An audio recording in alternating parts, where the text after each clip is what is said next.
Bonjour et bienvenue à un tout nouvel épisode de l'émission Héros de la foi. Et c'est une joie pour moi de vous retrouver avec l'évangéliste Roberts dans la ville de Los Angeles en septembre 1957 pour une réunion particulière parce que, comme vous le savez, les évangélistes qu'on retrouve dans l'émission Héros de la foi prêchaient évidemment le salut en Jésus, prêchaient la guérison physique et autant pour l'âme aussi.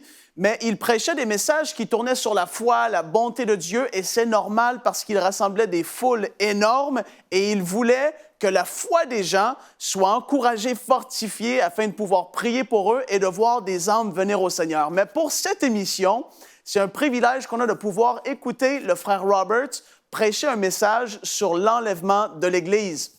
Et donc, il va toucher un peu plus à la doctrine, la tribulation, ce qui va se passer avant et après. Et ça va être extrêmement intéressant. Restez avec nous parce que, comme évidemment nous le faisons à chaque émission Héros de la foi, il y aura un temps de ministère où le frère Roberts va prier pour les malades et on va voir ensemble des choses extraordinaires se produire encore une fois. Donc, je vous laisse avec lui et on se retrouve tout de suite après ceci. Mesdames et messieurs, c'est pour moi un privilège et un plaisir de vous présenter l'homme à qui Dieu a donné un message pour votre délivrance. Voici l'homme de Dieu, le révérend Oral Roberts.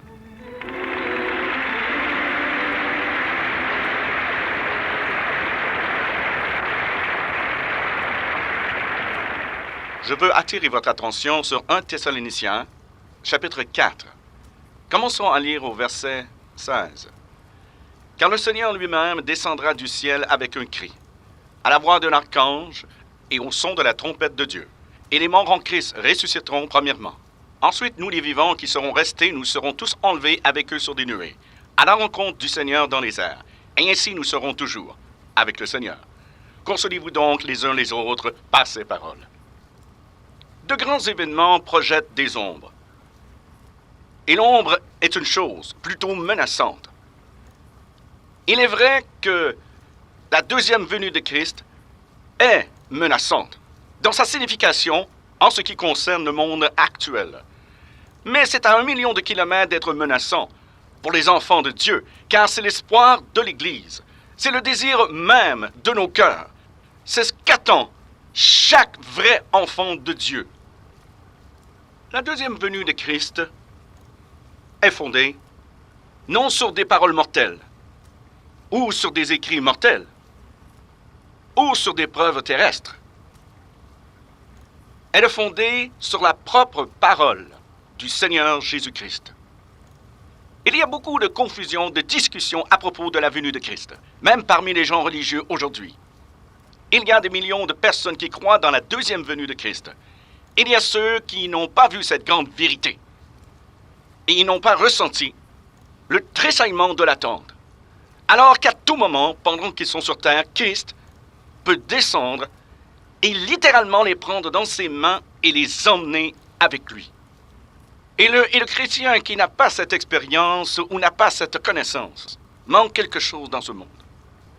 Maintenant, les propres paroles de Christ sont celles sur lesquelles nous devons fonder nos doctrines. Christ a dit dans Jean 14 que votre cœur ne se trouble point. Vous croyez en Dieu, croyez aussi en moi. Car dans la maison de mon Père, il y a plusieurs demeures. Si cela n'était pas, je vous l'aurais dit. Je vais préparer une place pour vous. Et si je m'en vais et vous prépare une place, je vais revenir et vous prendrez avec moi. Pourquoi suis-je plutôt suppliant ce soir? Parce que je veux que vous ayez la joie de savoir que Jésus revient bientôt. Cela m'amène à une chose aussi, car cette déclaration de Jésus a eu une influence marquante sur les apôtres et disciples. Pourquoi? Ils avaient construit leur vie même autour de sa présence physique. Ils pensaient qu'ils pouvaient faire toutes choses parce qu'il était avec eux. Maintenant qu'il leur annonce qu'il s'en va, tous leurs espoirs sont brisés. Ils n'ont rien à quoi s'accrocher jusqu'à ce qu'ils disent « Si je m'en vais, je vais d'abord vous envoyer un autre consolateur. Et ensuite, si je pars, je vais revenir. Et je vais vous prendre avec moi. Quand, Seigneur? » Ils lui ont demandé cela sur le mont des Oliviers. Quand? Et quel sera le signe de ta venue? Et il a dit, aucun homme ne sait l'heure. Ce sera à une heure où vous n'y pensez pas. Il essayait de leur dire de demeurer sur leur garde. Il essayait de leur dire, messieurs, continuez à regarder. Il essayait de dire, gardez vos pensées occupées à mon œuvre. Oui, il essayait de les garder en alerte et conscient de sa venue. C'est pourquoi il a dit comme ça. Il essayait de leur dire que, quelle que soit la minute, l'heure, le jour, la semaine, le mois, l'année, il viendrait. Et ils ont créé ce beau mot « Maranatha » qui veut dire « le Seigneur vient ». Et ceci est devenu non pas un hello, ni un salut ou un bonjour, mais leur propre salutation. À partir de ce moment, ils ne disaient plus hello, bonjour à vous, ou salut. Quand ils se rencontraient, ils se disaient Maranatha, le Seigneur vient. Vous voyez, cela mettait un peu de solidité dans leur colonne, un peu de puissance de caractère. Cela les a fortifiés pour qu'ils puissent supporter plus. Cela a créé une attente dans leur âme. Ils regardaient constamment de tous côtés pour voir s'il arriverait de ce côté. Maintenant, est-ce que vous commencez à voir pourquoi il est important de croire à la seconde venue de Christ? Si vous ne l'acceptez pas, vous êtes perdant. Vous perdez un espoir. Vous perdez de l'endurance. Vous perdez une conscience, une vigilance. C'est une chose merveilleuse que d'accepter la seconde venue de Jésus. Alors, il leur a donné sa propre parole. Et la parole de Jésus est une parole honnête. Comment va-t-il venir? Il va venir de deux façons. Nous les appellerons l'enlèvement et le retour de Christ. D'abord, il va apparaître dans les airs où seulement les vrais chrétiens vont le voir. Ensuite, il va être révélé dans les airs pour que tout œil puisse le voir et il reviendra sur terre. Mais sa seconde venue est en deux phases, l'enlèvement et le retour. D'abord, il vient pour ses saints. Ensuite, il vient avec ses saints. Dans l'enlèvement, il vient avant la tribulation. Puis, à son retour, il vient mettre fin à la tribulation. Dans l'enlèvement, il vient avant que l'Antichrist arrive. À son retour, il vient pour détruire l'Antichrist. À l'enlèvement des saints, il vient pour ressusciter les morts en Christ de leur tombe et pour ravir les saints vivants. C'est vrai. Certains seront vivants quand Christ viendra. Quand vous pensez à lui qui vous touche. Pourquoi? Regardez ici. Avez-vous déjà pris un petit aimant, un aimant naturel, pour jouer avec, en le prenant et en le rapprochant des clous et des punaises? Et vous voyez ces petits clous qui tremblent et qui se tiennent debout? Et finalement, ils se lèvent pour se coller à cet aimant. Alors si Jésus s'approchait de nous comme ça, nous tremblerions. Comme si nous frissonnions, nous aurions simplement de la difficulté à nous contrôler. Mais quand vous réalisez que Jésus va continuer à venir jusqu'à ce qu'il soit proche de nous, nous ne pourrons pas résister à la résurrection des morts.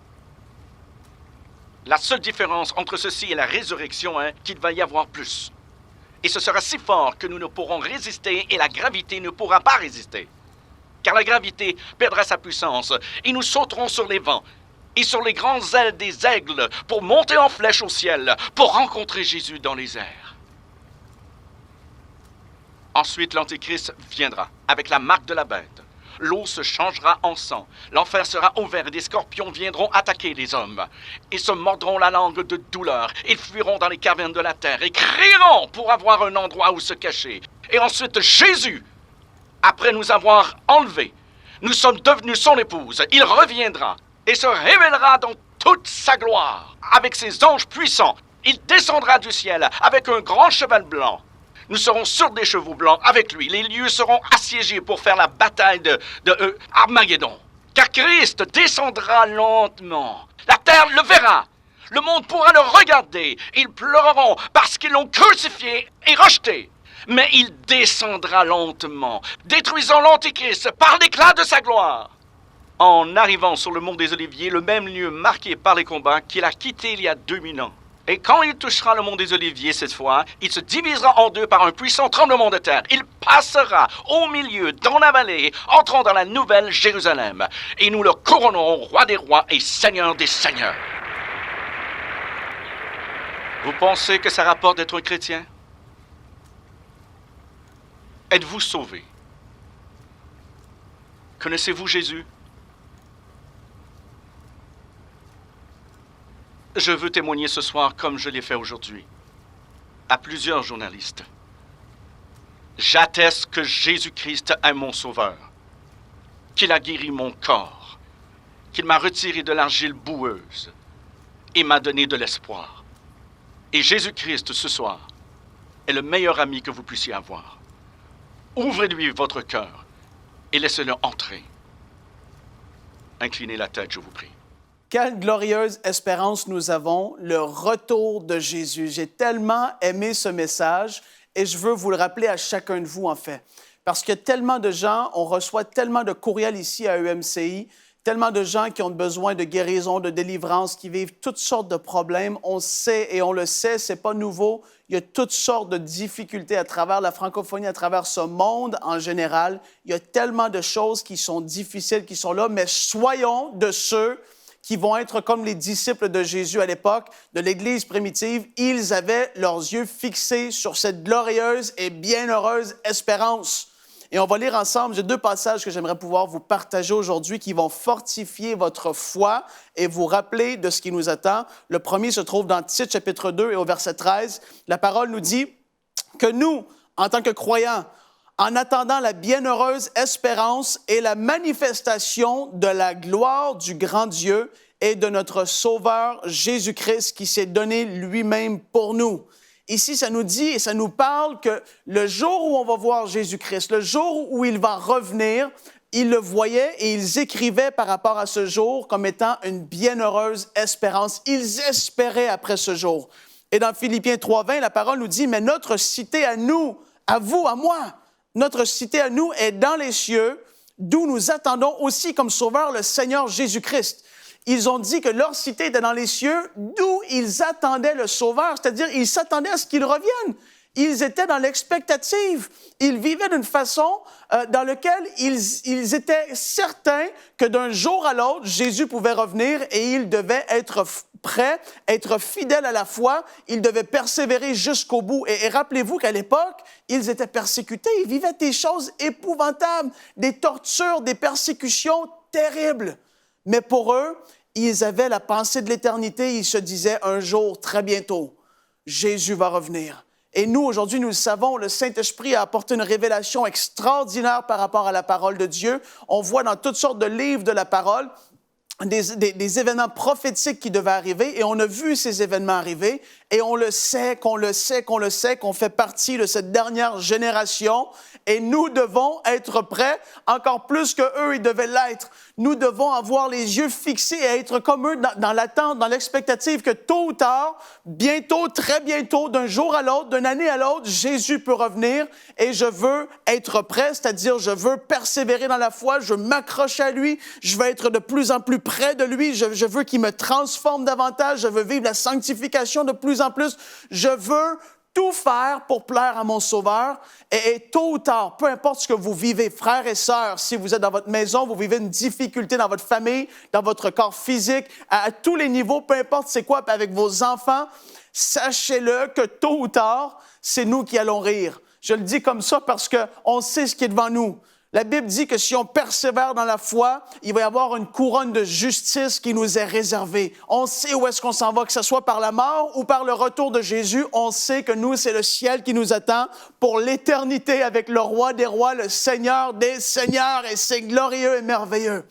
Et aujourd'hui, qu'est-ce qu'on va faire? On va aller voir le frère Roberts, prier pour ces gens qui étaient malades, qui, eux, justement, espéraient en l'œuvre de Jésus et de ce que Jésus avait fait pour eux à la croix. Ils étaient dans la foi et ils s'attendaient que Dieu allait faire ce miracle dans leur vie qu'ils avaient besoin. Donc, on va aller voir le frère Roberts et sachez-le, Dieu n'a pas changé. Il le fait encore aujourd'hui. On reçoit des témoignages ici au MCI de gens qui ont été visités, guéris, délivrés, toutes sortes de choses. Soyez dans la foi, regardez ce que Dieu a fait Et je vous le rappelle, il n'a pas changé. Maintenant, alors que vos têtes sont inclinées, faites un premier pas, s'il vous plaît, en son nom. Je veux que chaque homme, chaque femme, chaque garçon et chaque fille qui a confiance en mes prières, vous voulez mes prières afin que Christ pardonne vos fautes. Si vous voulez lui abandonner votre vie, afin que Dieu sauve votre âme ce soir. Si vous voulez que je prie pour votre âme, faites le premier pas, s'il vous plaît, maintenant. Et levez vite votre main droite, tout de suite. Bien haut les mains. Laissez-les lever, s'il vous plaît. Au moins 1000 mains sont levées. Laissez-les lever.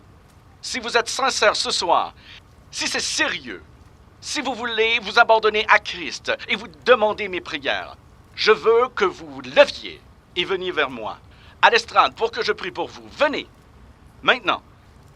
Et ils viennent. Merci, mon Dieu.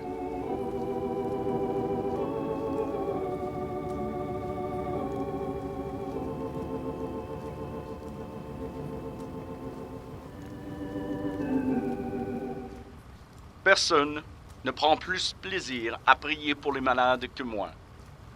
Personne ne croit plus au Seigneur que moi. Et personne n'a plus de respect pour la science médicale que moi.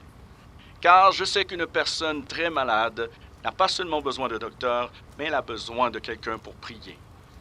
C'est pourquoi nous sommes là. Nous sommes quelqu'un qui peut prier. Et nous voulons prier pour vous là pendant que vous regardez, afin que Dieu vous guérisse aussi. Je veux que dans la ligne de prière, vous croyez que Dieu vous guérira. Moi, je ne peux pas vous guérir, seulement Dieu peut le faire. Venez maintenant, au nom du Seigneur. Ma sœur, dites-moi pourquoi vous tremblez. Je tremble à cause de l'alcool. De l'alcool? Oui. Êtes-vous alcoolique? Alcoolique, oui. Quel est votre nom? Naomi Pike, D'où venez-vous? 148 Bedford Drive, Sud Beverly Hills. Êtes-vous actuellement rétrograde? Je l'étais. Vous l'étiez? Oui, Est-ce que ça veut dire que vous êtes revenu? Oui. Quand êtes-vous revenu à Dieu? hier soir. Comment avez-vous fait? Je ne sais pas. Je l'ai juste fait. Vous vous êtes agenouillé pour prier? C'est ce que j'ai fait. Vous l'avez fait? Oui. Qu'est-ce qui s'est passé? Bien, je suis revenu au Seigneur. Vous êtes revenu au Seigneur? Oui. Eh bien, Naomi, nous allons prier pour vous ce soir, et je suis sûr que l'auditoire va se joindre à moi. Car nous croyons que Dieu peut délivrer.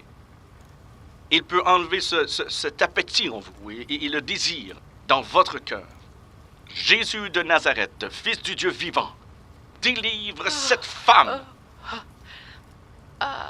Toi, esprit impur, d'alcoolisme, nous t'adjurons par Jésus, Merci. à qui nous appartenons et que nous servons. Lâche-la. Lâche-la. Lâche-la et laisse-la partir, par la puissance du nom de Christ. Naomi, détendez-vous simplement et laissez-le faire. Merci, Jésus. Laissez-le l'enlever. Laissez-le enlever le Merci, désir Seigneur. brûlant et détruire cet appétit. Merci, Jésus. Madame, Je crois que c'est fait. sur quoi vous vous Je suis fondez? certaine. Je suis certaine. Sur quoi cela est fondé? Eh bien, d'abord, je me sens plus calme. Et ensuite, je peux le sentir à l'intérieur. Comment vous sentez-vous à l'intérieur? Extraordinaire. Extraordinaire. Croyez-vous réellement que c'est Je Dieu? crois que c'est Dieu. Dieu l'a fait. Vous le croyez réellement? Oui. Je le sais. Dieu merci. Dieu merci. Dieu soit avec vous. Et retournez à l'église. Amen. Dieu soit loué.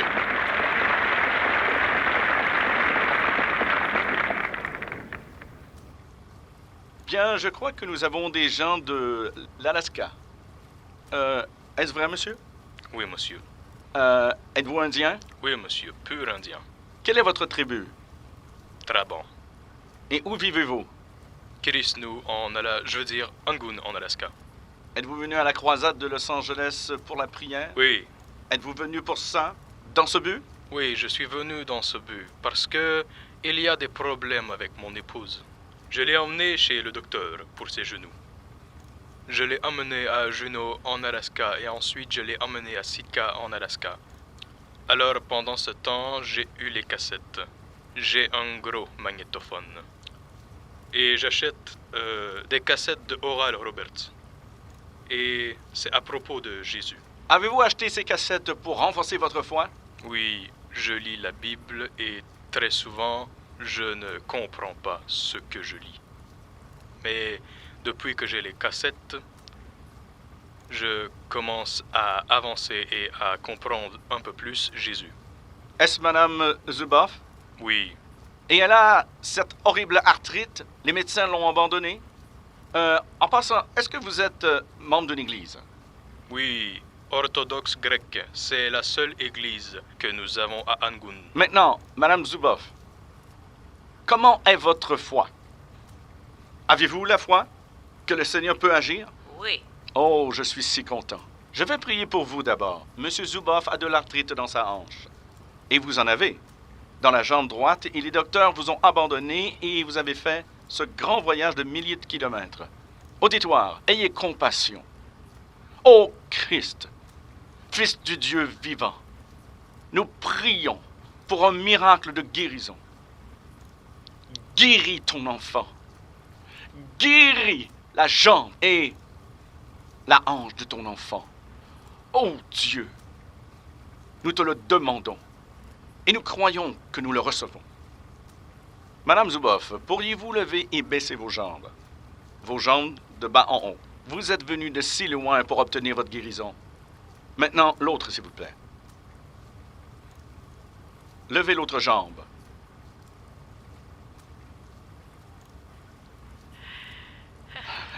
Alléluia!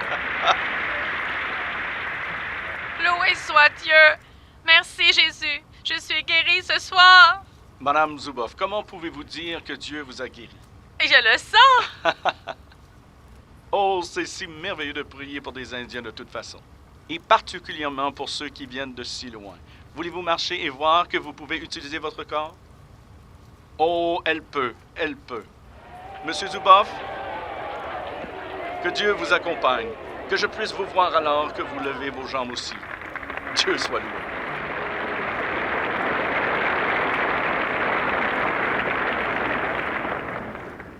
Eh bien, vous avez entendu patiemment mon frère. Comme c'est bon de vous voir ce soir, donnez votre nom et votre adresse. Warren Olson, 2032 rue Emery, San José. Église? Méthodiste. Monsieur Olson, vous êtes sauvé? Oui, monsieur. Monsieur Olson, depuis quand avez-vous cette paralysie? Depuis le 24 janvier de l'an dernier. Subitement? C'est arrivé graduellement jusqu'à un certain point, puis ensuite, c'est devenu vraiment sérieux à ce jour. Pensez-vous que votre guérison sera soudaine ou graduelle? Je m'attends à ce qu'elle soit soudaine. Pourquoi? J'ai foi en Dieu, je sais qu'il guérit, et j'ai la foi pour ça. Et vous êtes le serviteur de Dieu, à ce moment-là, cette combinaison va me guérir. Si ça vient graduellement, qu'allez-vous faire? Remerciez Dieu, Vous êtes donc gagnant. je vais gagner peu importe ce qui arrive.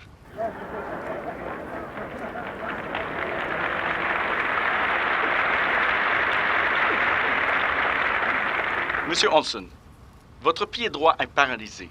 Oui, monsieur. Votre vessie est paralysée. Oui, monsieur. Vous avez un problème avec votre sang. Vous avez le diabète. Oui, monsieur. Votre côlon a perdu 9 pouces et demi. Oui, monsieur. Il vous faut une révision générale de la part de Dieu. Oui.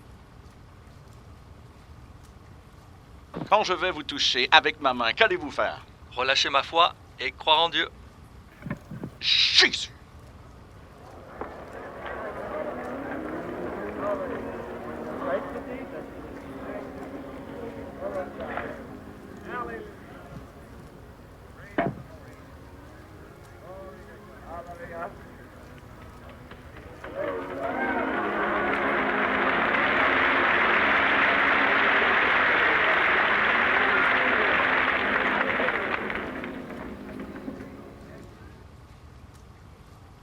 Je me sens mieux déjà, révérend Robert.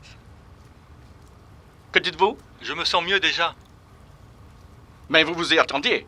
Oui, monsieur. Vous êtes venu ici pour obtenir la guérison par la foi en Je Dieu. n'abandonne pas. Je vais avoir la guérison. Est-ce que ça a commencé? Oui, monsieur. Comment pouvez-vous le savoir? Je me sens mieux. Où? Partout. En son nom. En son nom. En son nom.